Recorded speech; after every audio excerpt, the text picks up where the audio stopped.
Hello, John Terrell here. Pull a chair up to the fireside at Cultic Cube, where we discuss life, limited magic, and cube draft. Today we are joined by Drew Pierce, a.k.a. Beyond the Machina. Drew is an awesome artist who produces compelling, original work inspired by magic, which he renders on prints and on playmats.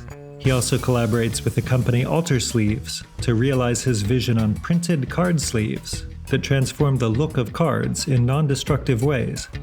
I know firsthand how awesome and inventive Drew is, as he designed the logo for CubeCon, the in-person competitive cube event that COVID has, alas, postponed. Furthermore, Drew collaborated with me on a super fun project, whereby I polled you all on Twitter and Reddit about which cube staples you thought could use a fresh coat of paint. Drew set to work producing new art for these cards. Friends, Drew and I are running a giveaway for Alter Sleeves with Drew's designs. We will talk more about that at the end of the episode. Drew is well known in the EDH community, where he has often featured on shows and streams with content creators such as Spice 8 Rack, The Spike Feeders, MTG Lexicon, and Mana Curves. He is also a cube aficionado, and we pick up the conversation as Drew describes how Shadows over Innistrad block provides mechanical focus for his peasant cube. I am delighted to welcome Drew Pierce to Cultic Cube.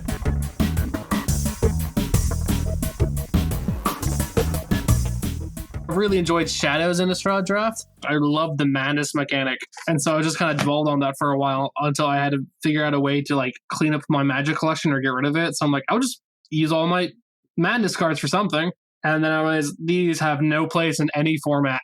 So I put all my madness cards in a cube. I'm like, see about building a cube, and then started watching your stuff first, and ended up building my cube, which is peasant, but it's less than $60 to build in paper. But I try to like get all the archetypes together as like ironed out as possible. I fit in as many madness cards as I reasonably could. The whole cube has like a big discard synergy and big graveyard synergy.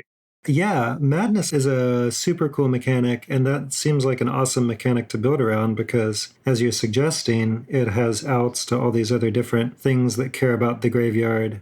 I just think it's neat, but like the other thing with Madness is not a very high-powered mechanic because all the things, they're afraid to make Madness too powerful, sadly, because it's like you discard a card. If you discard it, you can play it at instant speed. Creatures, sorceries, whole deal, instant speed, which is inherently kind of broken, and so they don't want to push it too far. So Madness lends itself well to more lower power environments.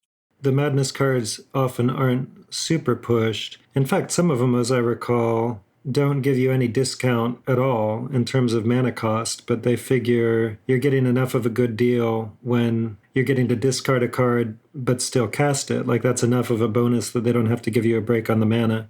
But then there are others that have interesting different effects when they're madnessed out. Like there's that, isn't there a forked bolt or something? Like Avacyn's Judgment? Yeah. Possibly? Yeah, that's a rare though. Oh, right. Okay, fair enough. Yeah. Right. My first pre-release I ever went to was a Shadows over Innistrad pre-release, and I made like a really garbage Madness Reanimator deck. Yeah. Because I'm like, all the rares are good, so I'll just use all of the rares. No, they weren't. One of them was like a really garbage vampire, and one of them was a really junk rare that like when you repeated spells, it would just go back again. It was the worst. But like I won one game, just one game. And that one game is like, I really like the madness mechanic. Oh, that's cool. Yeah. What are some of the things that appeal to you about Madness, and what are some other directions that you've pushed your cube to, work with Madness? What I enjoy about Madness is, again, that it plays almost counterintuitive to how you want to play Magic. So Magic, you want to keep the cards in your hand. You don't want to get rid of them. Or you want to play them for how much they cost. With Madness, it actively encourages you to get rid of your hand. With a lot of really cool Madness cards, if you play stuff where if you duress somebody, in my cube at least, you duress them with either the hope of making them discard something you don't want them to have, or you run into the chance of you force making them discard a Madness card. There's enchantments like, it's like something Bloodline. Yeah, Call the Bloodline. Call the Bloodline. There you go. You pay one, discard a card and create a 1/1 vampire. There's your discard outlet. Yeah, that's a heck of a discard outlet. I ran that in the Cultic Cube that was on MTGO, which is, obviously a very different format, but Call the Bloodline does great work there. Exactly as a discard outlet, and one that works at instant speed. Unlike, a looter, which you have to untap with, and Call the Bloodline, it just works. Although it does cost 1. It's very difficult to interact with, unlike a looter or whatever. And you can certainly imagine a world, and maybe your cube is that world, where you're doing other things with tokens, token synergies matter, or, life gain matters, that kind of thing. Yeah. The other thing I really enjoy about Madness is, again, it's instant speed, which you're not supposed to play sorceries or creatures at instant speed for the most part. So cheating out a crazed out vampire on instant speed after somebody attempted to if someone tries to filth frat you, trying to get rid of some of your key pieces or your gas, and then you just throw out a vampire on their own turn, now it has haste on your turn, which is really scary. It is. You have to have mana up to do that, which is sort of an interesting tension too, since the Madness stuff isn't actually free for the most part. Yeah, most of it's not free, though a lot of it is a reduced cost. And then, I have other stuff in my cube where it relies on you having too many cards in your hand.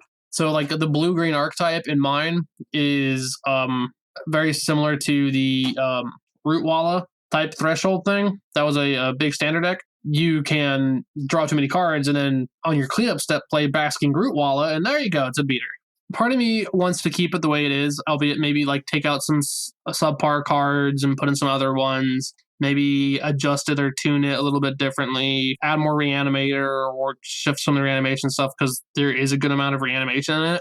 Right, so you've got a lot of reanimator, you say. That makes perfect sense. Have you gone in heavy into things like flashback or, embalm, other ways of casting stuff from the yard? There's a good amount of flashback. There's a lot of things that sacrifice themselves.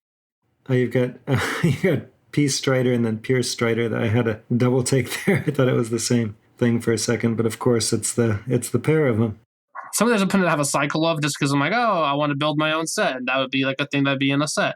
Yeah, cycles are cool. I remember you and I talked about all the different shrines. You've got the Shrine of Loyal Legions and Burning Rage and so on. You've got that whole cycle in here. And That's a cool. lot of those have done actual work. Some of them are, I think, one of them's not very good at all. Limitless Power is not very good. Shrine of Limitless Power is a 3 colorless artifact. It says at the beginning of your upkeep or whenever you cast a black spell, put a charge counter on Shrine of Limitless Power. Pay 4, tap, sacrifice Shrine of Limitless Power. Target player discards a card for each charge counter on Shrine of Limitless Power, which it sounds like a good effect, but you have to put 4 into it along with putting the initial 3 in and then tap it. And you can go through their hand, but when compared to Boundless Growth, the whole cycle is at the beginning of your upkeep or whenever you cast Color Spell, you put a counter on it and then you pay cost or do thing and you get X ability. With Boundless Growth, it gives you colorless for however many counters are on it, which is pretty decent because you can really build up if you're playing green, play some huge beater. But the green one, all you have to do is just sack it. You don't have to pay anything into it. Piercing Visions is also not the greatest. It pretty much just lets you look at the top X, where X is the number of charge counters after sacking it, and you put 1 in the hand, the rest on bottom. Not great, but it's a 2-drop in blue. And for blue spell slinging, it's whatever. It's passable. Loyal Legions is by far the best because it's the white one, and you pay 3, sack it, and you put a 1/1 colorless mirror creature for each charge counter, which for white weenies is phenomenal. That's cool. I like that card. 5 mana for at least at that point probably 3 or 4 bodies. Really good. And then of course Shrine of Burning Rage is it's the burn one. It just deals damage to target creature or player for having any charge counters. Since my cube is lower power, it's better having it than not. Oh, that's interesting. That's interesting. Shrine of Burning Rage is one that people with some regularity do cube. I'm not cubing it currently in any of my cubes, but it's a fine finisher, or it can be if you're in a mono red or red heavy deck that's aggressive and you kind of stall out. I've seen Rage and Legion show up in some other peasant cubes I've seen, and like those ones seem to be like consistent. Like, yeah, they're not great, they're not terrible, but they're neat to have in here. Yeah, yeah. I mean, I think Burning Rage you really can have in a pretty high powered environment, and it's fine because the idea is if you don't manage to kill the opponent with your Goblin Guide or whatever, if you get Wrath, if you have this Shrine of Burning Rage out, you've put some amount of damage on the opponent, and then this thing just keeps ticking up, and eventually you blow it and finish them off with it. I also like the artwork on them because it features Quern. I just think it's neat. Oh yeah, it is. Yeah, all these different versions of Karn. And honestly, like that Shrine of Burning Rage is pretty hot. It looks like this cave drawing. Yeah, my favorite artwork probably would be Piercing Visions. It's the one where it's the blue aligned one. But Burning Rage is second because it's just that like intense. The Dave Kendall artwork on it is fantastic. It is. Well, do you want to do a pack one, pick one from your cube? Absolutely, yeah. The cards in the pack are Royal Trooper, which is a 2 and a white for whenever it blocks, it gets +2/2 until end of turn, and it itself is a 2/2. Engineered Might, it's 3 green and a white. Sorcery, choose one. Target creature gets +5/5 and gains trample until end of turn, or creatures you control get +2/2 in vigilance. Call the Bloodline, which we already talked about. It's 1 and a black enchantment. Pay 1, discard a card. Put a 1/1 black vampire knight creature token with lifelink on the battlefield. Activate only once per turn, which is still really good, even if it's only once per turn. You can still do it on opponent's turn, obviously. So yeah. Feat of Resistance, 1 and a white instant, put a 1/1 counter on target creature you control. It gains pro color of your choice until end of turn. Do you have a counters thing, may I ask? Yeah, the counter sub theme. The green, red, white, they all have a +1/1 counter sub theme in them. Red, it's mostly green and white. The green-white archetype is +1/1 counters / heroic. The blue-white one it's also heroic, but it's more heroic with spells and less heroic with enchantments / things. So Feat of Resistance would proc a heroic trigger. Electrostatic Field is actually my pick of the pack. It's either that or Call the Bloodline. Electrostatic Field's 1 and a red. It's a creature wall defender. Whenever you cast an instant or sorcery, it deals 1 damage to each opponent, and it's a 0/4. It comes out really early and just provide a super good blocking body. The lack of power really, after you cast like 3-4 spells, makes up for it. Once you start casting more than that, and since the blue-red archetype is spell casting, because of course it is, it gets crazy fast. Yeah, I remember a draft. I somehow got like 3, I think, either 2 or 3 of those electrostatic fields. I just had the most annoying pillow fort draft deck. It was great because I like always had one. My poor opponents, I always had one. And then I'd sit behind that stupid wall that would come down on turn 2 and then eventually just zap them to death. It was awesome. It's super annoying, but it does what it needs to do. Next in the pack is a Reckless Scholar, which is 2 and a blue and a target player loots. It's 2/1. It doesn't have haste, which I need to switch that out with the haste one. But no, haste one's red, so that would switch up the order. The Mad Prophet is... Yeah, that's what I was thinking of. Mad Prophet's a super good looter, but it's red, not blue, and I needed 4 more creatures in blue because I wanted to keep it somewhat balanced. The next one is the one I've actually personally playing with Power Discord, and one of my housemates picked out too. Spellheart Chimera is 1 blue and a red. Flying Trample. Its power is equal to the number of instant sorcery cards in your yard. It's a star 3, which is really good. Problem is, like, it's one of those things where, like, that's what you target. While, to me, Electrostatic Field seems like less of a threat, but more of a higher ceiling. That guy's cool for being a beater, for sure, but... it's a gold card, and that's a hard sell for me personally. I'm extremely loath to take a gold card, pack 1, pick 1. I'm still more loath to take a gold card, pack 1, pick 1 when it is pricing me into a particular archetype. Exactly. Although I can see that you pick a blue-red card, you're playing spells in your deck, so it's not that much of a stretch, but... yeah, my roommate over here, they're picking up on the conversation that Spellheart might not, it could be pretty good, but it's not like the optimal P1. Okay. And I'm chuckling a little bit. Well, that's just me. Yeah. I personally am allergic to taking gold cards because it increases the likelihood that I'm not going to get to play my first pick. And I'm not going to be married to my first pick anyway, but a single colored first pick, I've got a better shot of playing. A first pick that doesn't have any color at all, like a land, for instance, or something, colorless card, but, especially a land has still a higher probability. Yeah. F is fixing for sure. Mm-hmm. That's right. Next word is Praise Vengeance. A green. Target creature gets +2/2 into end of turn and worth rebound. Good for the green-white sub-theme. Again, with Heroic, because one of them you pay and then the next one's free. Even if opponent knows you're getting it the second time, it's, you got some portion of a giant growth at instant speed in the first instance, but then you get it again. That's sweet. And Giant Growth itself proper is in the cube too. Just it's a good common to have in pretty average power. Next in the pack is Iridescent Drake. It's flying and it enters the battlefield. Put target aura from a graveyard under the battlefield under your control. Attach it to the Drake. So that goes with some of the other sub themes. Like it's kind of one of those ones where it goes with all of them, because worst case is you enchant someone else's creature and now your Iridescent Drake is enchanted. Best case, you've discarded one of your good enchantments. There's not any in this pack, but for instance, trying to find one of the ones that I really enjoy using, like Hyena Umbra or Angelic Gift, Lunarch Mantle, Infernal Scarring, Phyrexian. Discarding any of those or getting any of those in the yards. Messenger Speed, Spider Umbra, literally just that's one from each color. It's you pitch those enchantments or have one of them just accidentally get 2 for 1 when your creature loses it. Oh, Iridescent Drake now gets it. I like it, but again, there's no enchantments in the pack, and it's like I don't quite know what I'm going to do with this, or if I'm going to go for that archetype. Some of those cartouches were pretty good. I don't know if that's a thing that you'd... It's none I have in mind, but it's definitely something to think about. Yeah, no, right. Right. I was just sort of peering through your list here. Like that cartouche of knowledge was sort of a busted common, I recall, and Amonkhet, 1 and a blue for this aura. When it enters the battlefield, you draw a card, and your enchanted creature gets +1/+1 and flying. That's cute. And it's not a cast trigger, it's just enters the battlefield. So it looks like it would work with Iridescent Drake, so that'd be kind of cute. I don't know.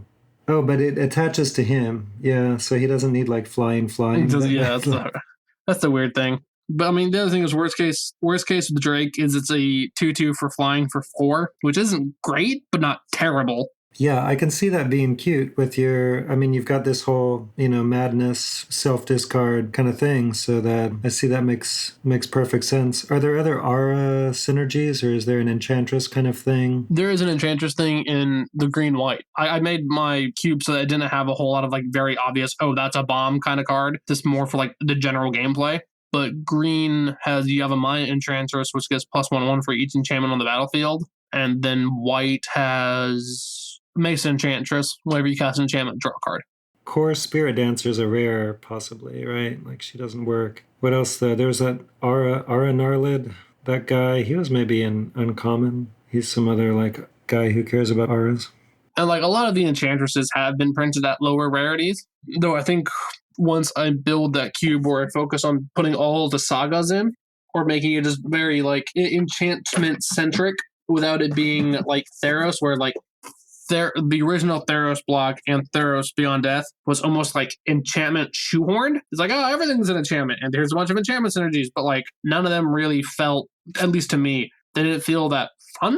It's like they're there, cool. It's just a type. It's almost tribal at that point. While with what I want to do with my sagas is like, oh, you're writing your own story almost. Okay, that's sweet. I think I said it before we started recording fully, but I have bought in or picked up every saga printed, which there's like 20 of them. I'm not counting all of them. There's about 20-ish. And all of them are unique, of course, but I think building a cube that's focused on playing these and recurring them or speeding them up would be really interesting. The hard part is figuring out Red's place in it all, because Red has no enchantment interaction with at all other than Chaos Warp, but I think I can make it work out. So I think a lot of the rare and even mythic enchantresses are going to go in the saga cube. Of course, the cube can't all be about sagas because there's only 20 of them, and the chance of getting one I'm aiming it to be 540, just that it's a lot more diverse. Oh, really? And thinking maybe like putting 2 in the uncommon sagas, putting 2 of each in. This is that's like, oh yeah, it's that one again.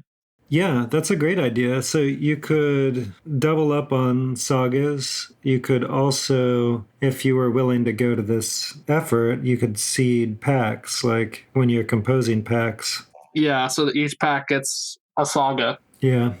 There's also, I've never played an EDH cube, but I know people do a thing where they'll like run a draft for a general, for a commander, as a separate, like smaller pack. Anyway, all I'm getting at is that you could have a 4th pack that's just sagas. Yeah. That's definitely something to think about.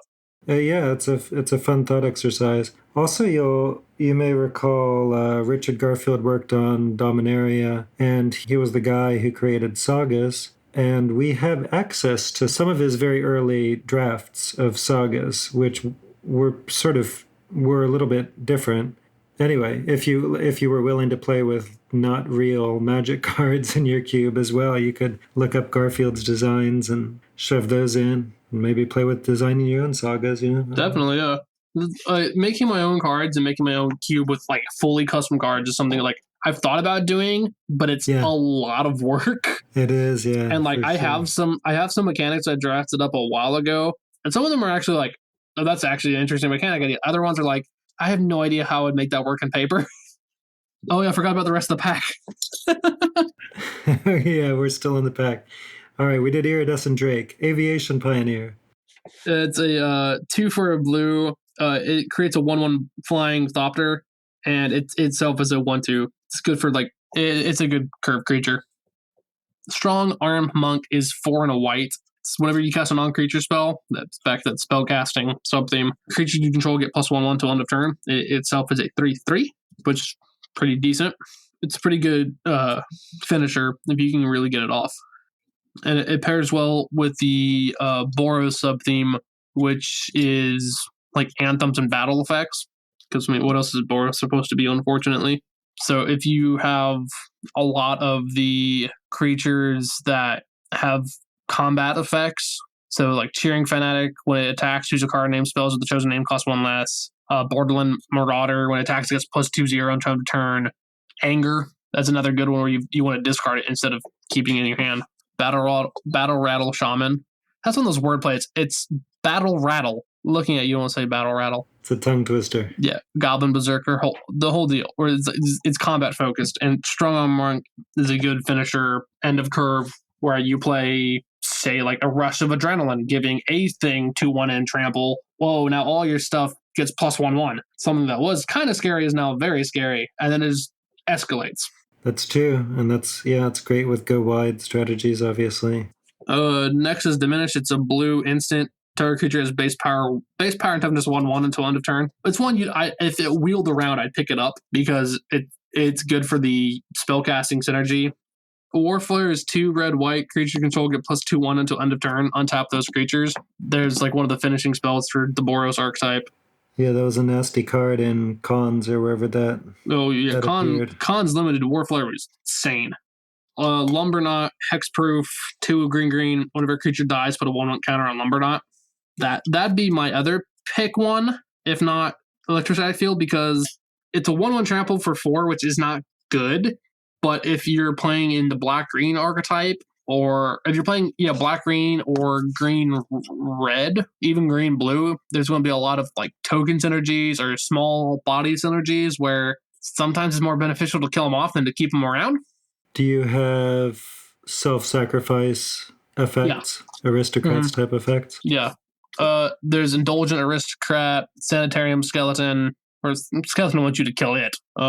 Doom Dissenter, Undertaker's one of the reanimator ones, but that's pay black, tap and discard a card, return to a creature from the yard to the hand. Bloodful Connoisseur, Death's Head Buzzard. A lot of the black ones kind of want to die. And then there's a few green ones where they have good ETBs, but after that, their curve isn't great. So Elvish Visionary, it's great to play it. It's a 1/1 for 2. But after you get its ETB, which is draw a card, you don't really need it around a whole lot more.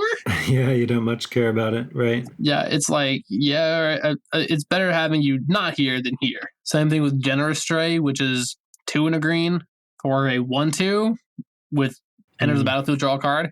You don't really need it around more than... No, it's such an adorable kitty, though. Bringing you a fish or something. Yeah. That's a good card. You can't sacrifice that adorable kitty. You can have that elf, but... Yeah.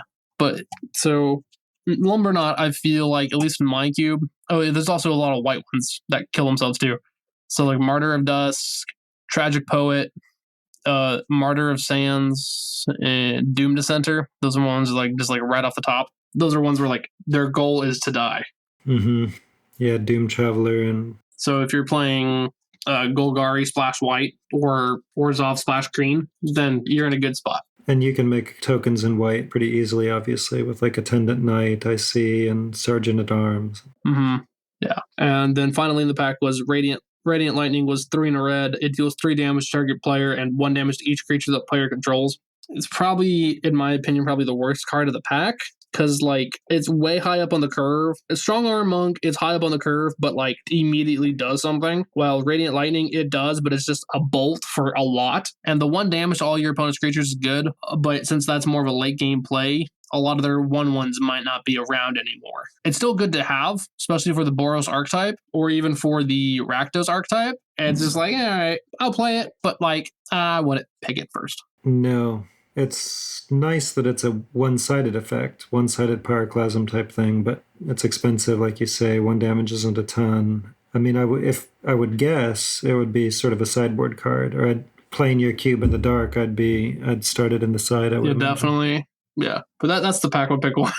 That's cool. So you're an electrostatic field, and then you said followed by Call the Bloodline. Electrostatic Call, then Lumberknot. Right. Nice. I think I'd be on Call the Bloodline. That card's sweet, like we talked about, and it gives me... And then I feel like my second pick would be Aviation Pioneer. You're the expert in your format, though. I just recall this doing such work in the limited format, and...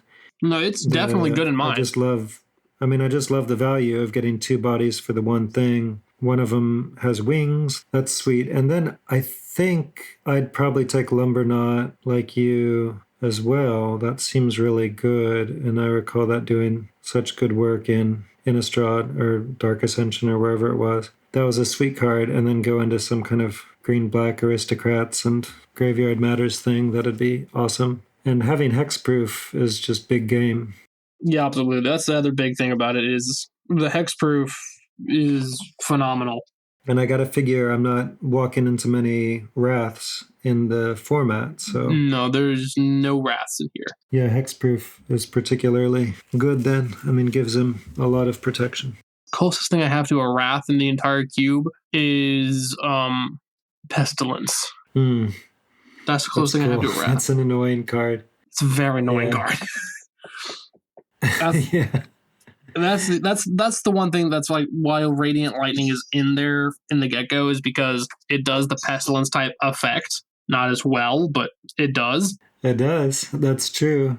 Yeah. Pestilence seems like an extremely powerful card in the environment. Yeah. The big bombs of my cube, like the ones when you see them and you just like know like, oh, that card is I try to have one for each color.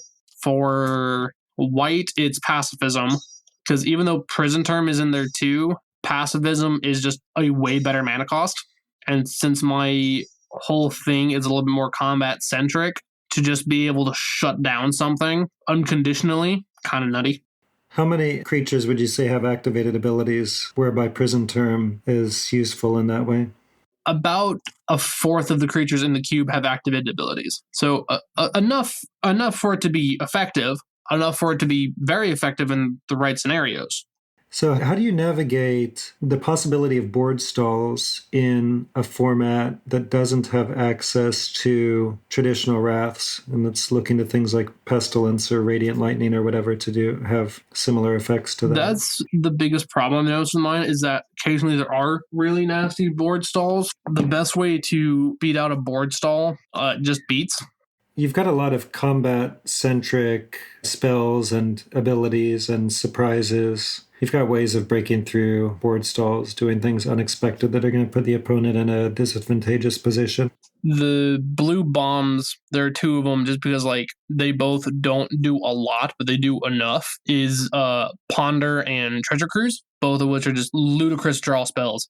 But blue is probably the weakest when it comes to creatures, seeing as a lot of its creatures are good, but they're good in conjunction with other things. So I felt like it was good to balance out blue's lack of creatures with Ponder and Treasure Cruise.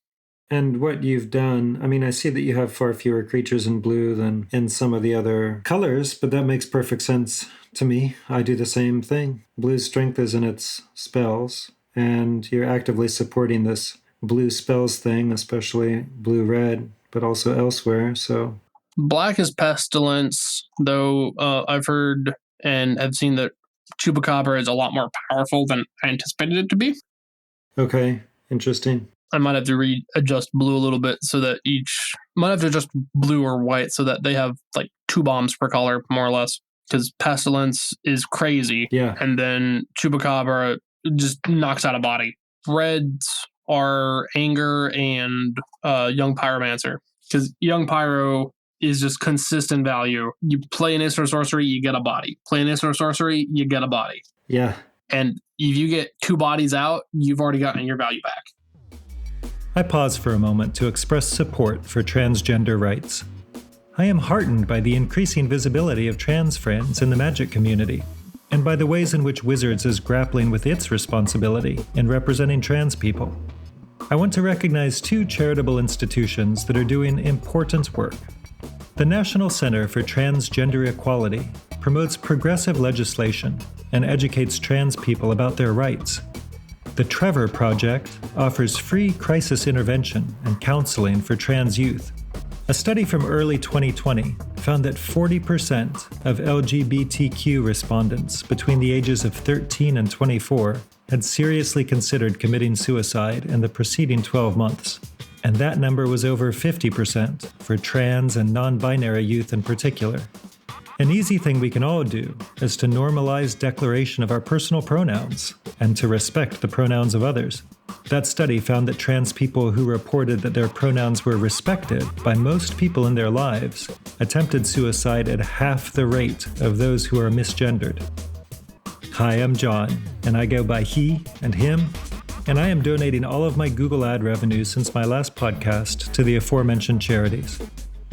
Well, listen, I want to talk to you about your artwork because, Definitely, my goodness, you do this beautiful and evocative work that is of a particular style. Your hand is instantly recognizable. You work with a very minimalist palette and you've got these very clean lines, but nevertheless, you've got often these sort of densely textured pieces that have this kind of mandala-like effect at times. I mean, you've got just a ton of stuff going on while at the same time maintaining this really kind of pared down simplicity. And your stuff is often, I mean, it's sort of dark on the one hand and like physically dark, given that black is so important to the style. The style, yeah. But then also it's kind of coy, it's tongue-in-cheek. I'd love to hear some about your process and how you conceive of your art and how you would describe your own style and work.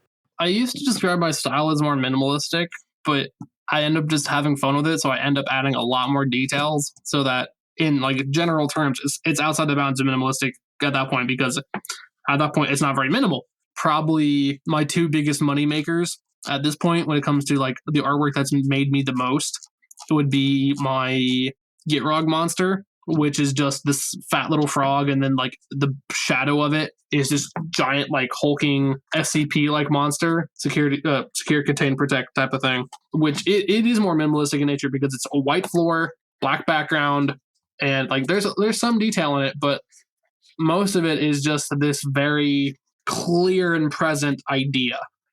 And a sort of winking, joking piece as well. I mean, not joking exactly, but it has this wit about it. It's sort of the little frog who could, this little frog who dreamed of greater things.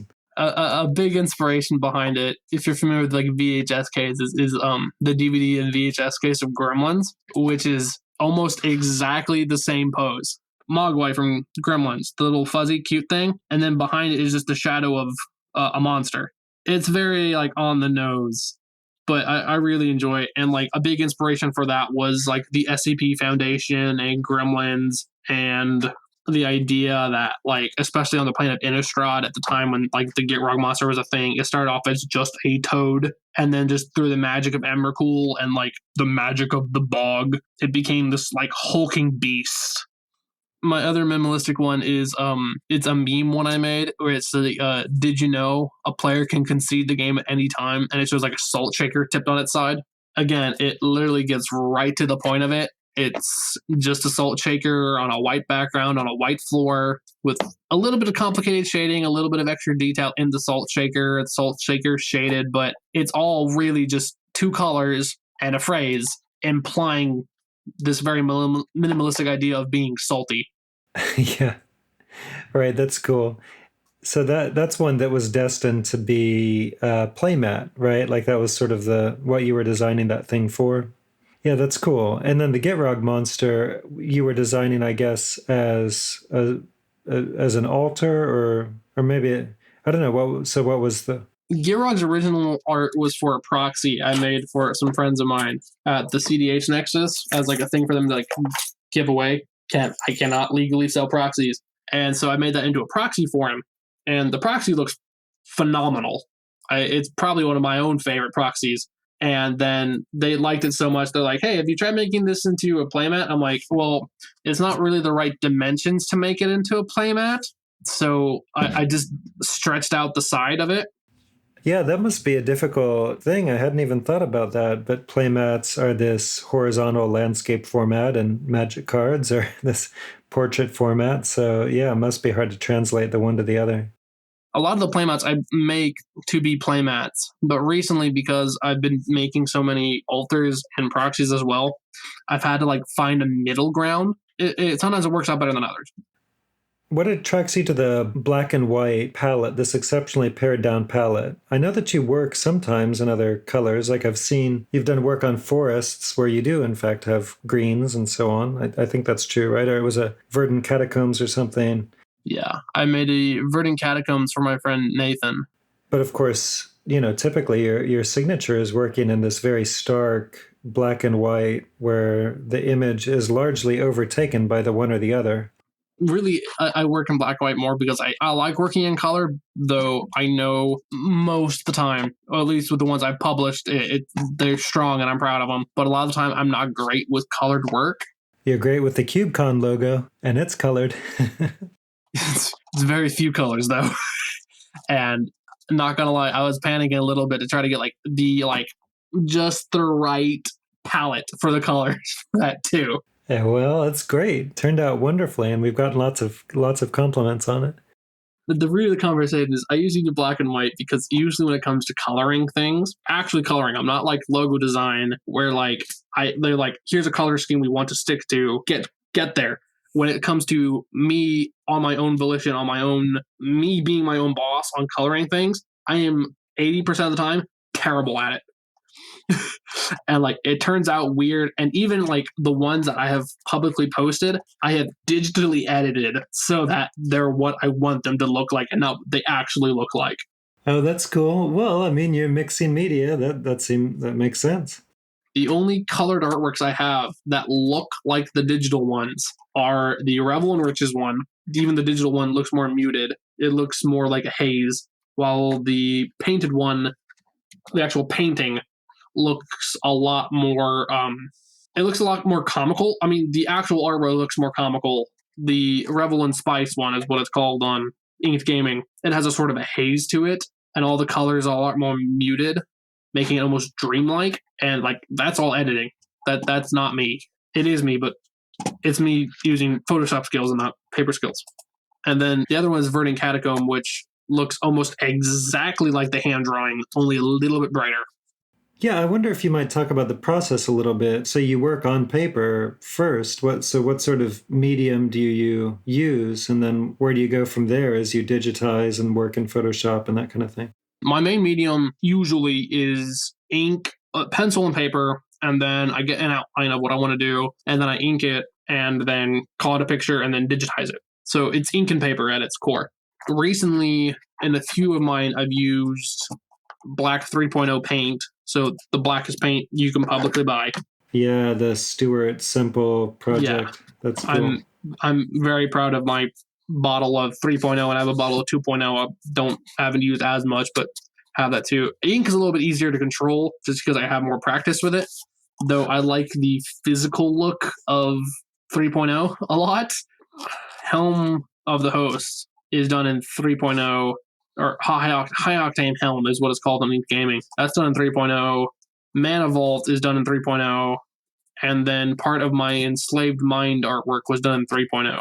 Those ones have a unique look to them, but usually it's ink, and like I'm probably going to stick with ink just because I have more expertise and more control over it. And also with ink, I can use air.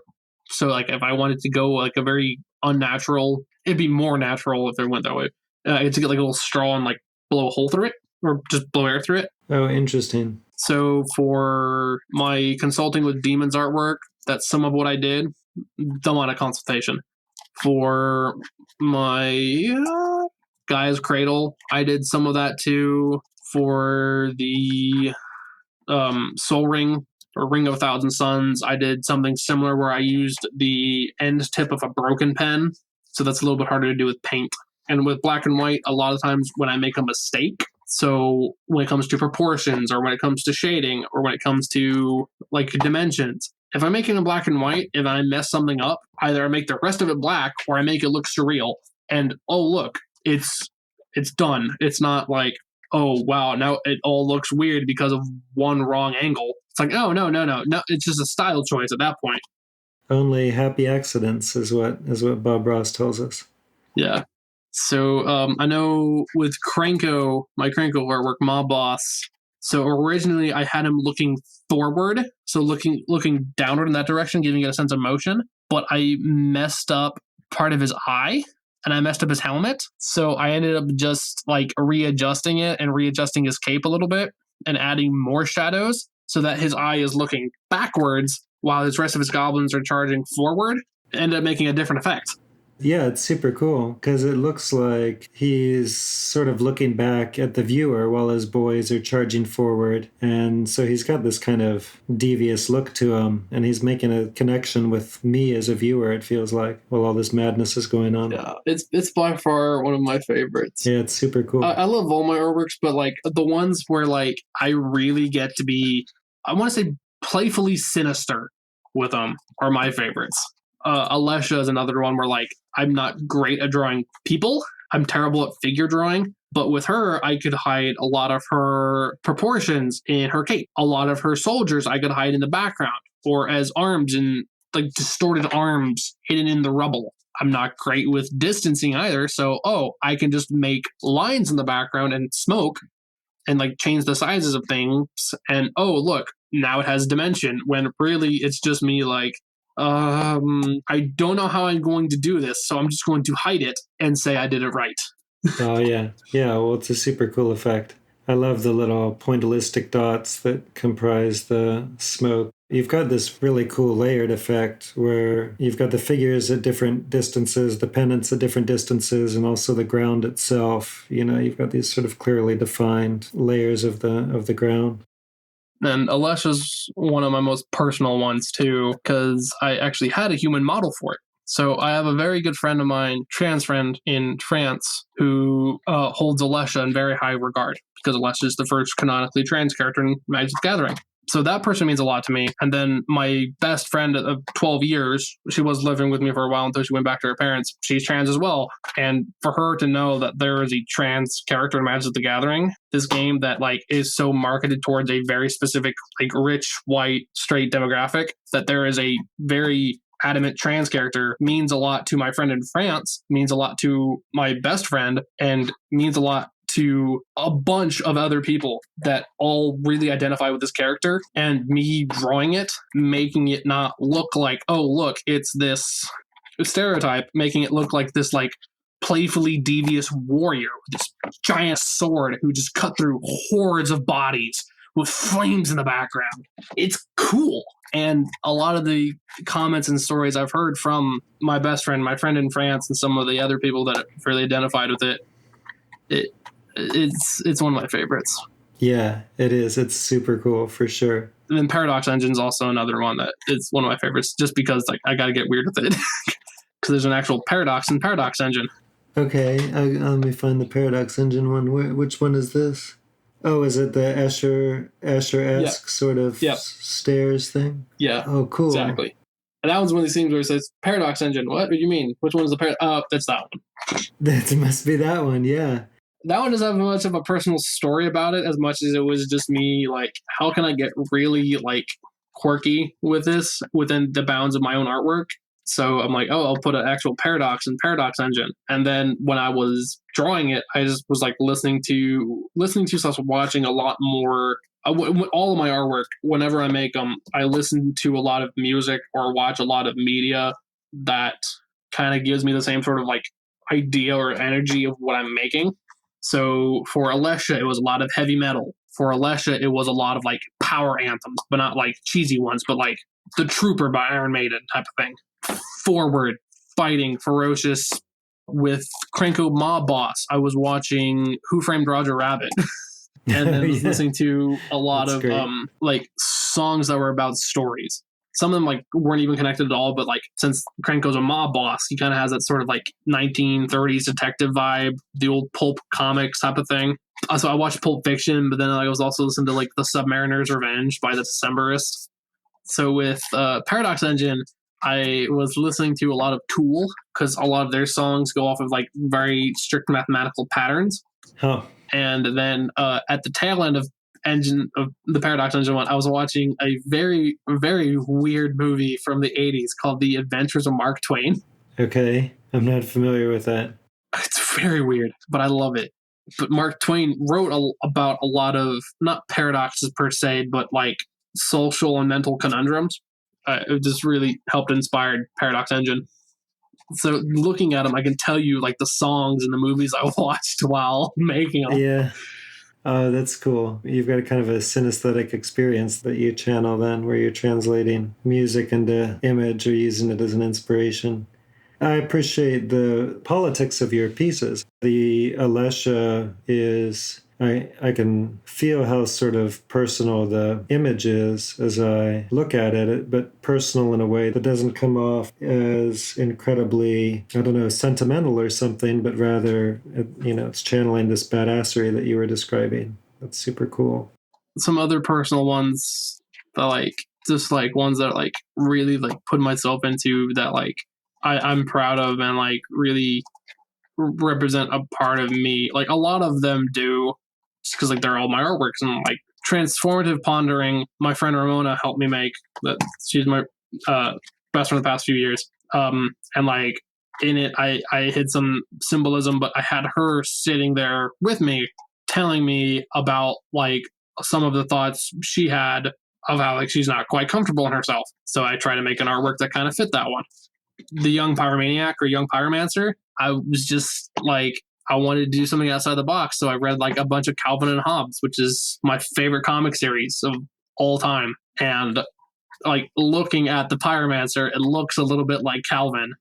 Yeah, it does, for sure. And it's got this joie de vivre, this exuberance to it that's just totally charming. And then the adorable little elementals, flames that are following him, like they're like some ghosts from Mario, whatever those things are called, the boos or something, That's super cool. Gaia's Cradle is really personal to me too, because that's the first time that's my biggest one. Like if I like lined up all of my artworks, that'd be the biggest one. I don't know the dimensions right now, but I know it took up about half of like an old dining table that belongs to my mama. And that was also one where like I loosely framed it off of Appalachia. I'm very fond of the Appalachian Mountains. Lived in them for a good amount of my life. That was very important. It was a lot of high highs and low lows, but like I loved waking up, looking into the hills, past the fog, and seeing the sunrise. But then I also wanted to have like this sort of like motherly figure because it's Gaia's cradle. It's the mother of earth type of thing. So like I drew like my fiance aged up and gave her like elemental type looks and went like very flowy with it. Yeah, right. And she's sort of built into the landscape, or she's emerging from the landscape or something, this Gaia figure. Yeah, so that one is just, it's Appalachia. I look fondly back on and miss it and type of thing. Like, that was the first time I drew like my fiance fantasized, because before that I had drawn Alessia, which is a good friend of mine in France. My Blood Moon is a very good friend of mine, like his general silhouette. Ad Nauseum is myself. Elish Norn I based off of Madonna. Oh yeah, interesting. Yeah, so Revel in Spice is obviously modeled after Spice 8 Rack. For people who watch him, he's a big Vorthos person. He seems like a great voice in the community. Oh, he absolutely is. I don't know him super well, but I know that he's an outspoken, politically progressive person. That's great. Yeah, and also he's hot. My roommate's chirping in. That's cool. So I consider him a very good friend because like I talk to him about a weekly basis or so. I'm the head mod of his Discord, so like I drew him on a playmat and sent it to him. That's great. Yeah, I saw him post on Twitter when he like opened up his PO box, pulled out your playmat. That was super cool. But yeah, that's the general inspiration behind a lot of my artworks and like the direction I take on them. Also, another thing is in all of my artworks, I hide things in them that like nods to other things. Oh yeah, that's great. Sometimes it's very obvious. Other times it's a little bit more subtle. So like I mentioned earlier, the Gitrog monster is very much an allusion to Gremlins. The mob boss is very like allusion to like detective films. My Thieves artwork is like obviously like Spy versus Spy. That's a cool one for sure. My Pondar artwork, I had the trans icon in it. That's interesting. Let me pull up the Ponder. Yeah, I remember talking with you about this, and you talked about how you wanted to sort of thumb your nose at Therese Nielsen. Exactly. I mean, I'm nowhere near her art level, but I can still say a blatant piss off to Therese Nielsen. Yeah, right. Well, tell me some about the Ponder, if you would, and how and why you're citing Nielsen and how you're trying to sort of turn Nielsen on her head here or offer a counter-narrative to her. For those who don't know, Nielsen is vehemently anti-trans people. She herself is a lesbian, but it doesn't exclude her because there's the term trans exclusionary radical feminist, or TERF. That's why Autumn Burchett wrote No TERFs on Gruul Turf on one of Therese Nielsen's Guru lands and played it in a tournament, but the land had to get removed. As I've stated, I'm very pro-trans. That artwork, I try to like do my iteration of a Therese Nielsen type artwork. Of course, not to the full extent because not as much art experience, not as much art thing. But in the corners of the bottom left and the top right, I hit the trans icon. And then the actual centerpiece of it itself is half of it being a more masculine face and the other half of it kind of like fading into just static. Like I mentioned, I had my friend Ramona tell me about her general discomfort in herself. So I tried to channel that with some of the like Art Nouveau and Therese Nielsen-esque motifs. No, I like that. And the face in the middle, it's this sort of enigmatic image, but it's an image that feels as if that's in a process of transformation in some way. Exactly. It seems to underscore this notion that gender... It's a construct. Yeah, it's a construct, exactly. Almost like that's kind of like the idea behind a construct I'm drawing. It's a yeah, that's cool. It's a construct. Solemn really Simulacrum great. is Sad Robot, and it's a construct. I'm using a picture I took of my friend Ramona as like the general, like, that's what I'm basing it off of. And unfortunately, there is a trope of non-binary characters or trans characters being made into robots or being like robotic type characters, which I think is a very like tired trope. It doesn't appear often, but when it does appear, it's like kind of obvious. That is not at all my direction for drawing Solemn Simulacrum. It's more aiming at the mental health and how all of it is just a construct. And you've got something like eyeballs or something circling around the image and Ponder here. Those are meant to be moons. Oh, I see. Right, these sort of crescent moons. Yeah, because Therese Nielsen has a lot of moons in her artwork as well. Right. And then she has a lot of alchemical symbols. So like that's why the trans icon's in there, because it itself is not an alchemical symbol, but it very much looks like an alchemical symbol. And then I actually did hide alchemical symbols in the sides of it. I forget which ones at the moment, but I made them look like alchemical symbols. Yeah, I see that. Yeah, like maybe Mercury or something over there. Again, going back to the transforming one thing into another. So like not all of them are like deeply serious. Not all of them are like deeply like personal with like a lot of hidden ingrained meaning. So like my Helm of the Host one, it's just like a really scary looking face with a cool helmet on with like kind of like the like biker type aesthetic. And then like in the center there are 11 spokes, because in the CDH deck for Godo Bandit Warlord, the joke is you count to 11 and you win. Oh, really? Huh. Oh, that's cool. Yeah, so like it's not everything's too serious. Path to Exile is one that I've been asked to do a lot. Same with swords. I think swords will probably be one I do, because a lot of Swords to Plowshares artwork either looks really stupid or it's Therese Nielsen artwork. And I have already expressed my view on Therese Nielsen. So, Factor Fiction's another one that I am thinking about doing, because I think with Factor Fiction I can have a lot of fun with that one, because a lot of my artwork is already in this sort of binary where it's black and white and like comically dark. So I think Factor Fiction I can have some fun with. I can probably draw some elves, Elvish Mystic, Elves of Deep Shadow, Avzin's Pilgrim, Arbor Elf. I mean, even Llanowar elves, I can totally see how you could take inspiration from the OG alpha Llanowar elves, who's got this, who's got that wonderful grimace and the mohawk and the bizarre eyepiece. And it's just a really evocative image that's sort of grotesque, but in this really interesting aestheticized way. I'm going to make more cube cards. I might make some cube tokens, because I love playing cube. I love drafting. I love the idea of I'm going to build a set of how I want it to be. And not just that I'm going to build my own set. I'm going to build my own set that I can repeatedly play with my friends. 80% of the time, it's a brand new experience. Yeah, and it's going to be free for them. Is there anything else you wanted to address? Or are there other questions I should have asked you and we haven't hit on?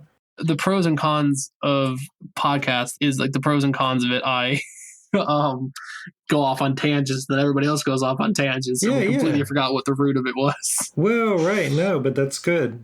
People can get a hold of my work on inksgaming.com/Beyond the Machina, or they can follow me on Twitter at Beyond the Machina. There's no E in the, because of character limit, and at Twitter at just Beyond the Machina, this time with an E in the. And on Patreon, my Patreon exclusive Discord, I put all of my work in progress arts up on. That's great. And we'll have links, of course, in the show notes to how to get a hold of Drew and see his awesome work and purchase his awesome work.